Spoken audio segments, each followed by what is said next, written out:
ভাবছি বিয়েটা এবার করেই ফেলি, আমারও বাবু সোনা হবে।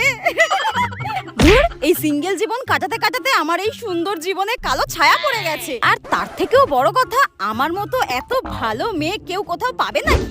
আমার মতো রূপে লক্ষ্মী আর গুণে সরস্বতী মেয়ে এই পৃথিবীতে দূরবীন দিয়ে খুঁজলেও কেউ পাবে না। আমার মতো মাল্টি ট্যালেন্টেড মেয়েকে পেতে হলে মন্দিরে 10টা নারকেল ভাঙলেও কিচ্ছু হবে না। আমি যেমন বাসন মাজতে পারি, তেমন রান্নাও করতে পারি, ঘরও গোছাতে পারি, কাপড়ও কাচতে পারি। মাঝে মাঝে তো আমি ভাবি আমার এত ট্যালেন্ট রাখবো কোথায়। এই ভেবে ভেবে তো আমার রাতে ঘুমও আসে না।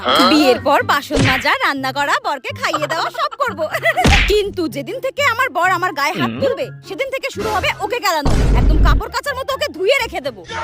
ভাবছি বিয়েটা পালিয়ে মন্দিরে করব, নাকি বাবার টাকা ধ্বংস করে 7 গ্রামের লোককে ডেকে গান্ডে পিণ্ডে গিলিয়ে অনুষ্ঠান করে করব।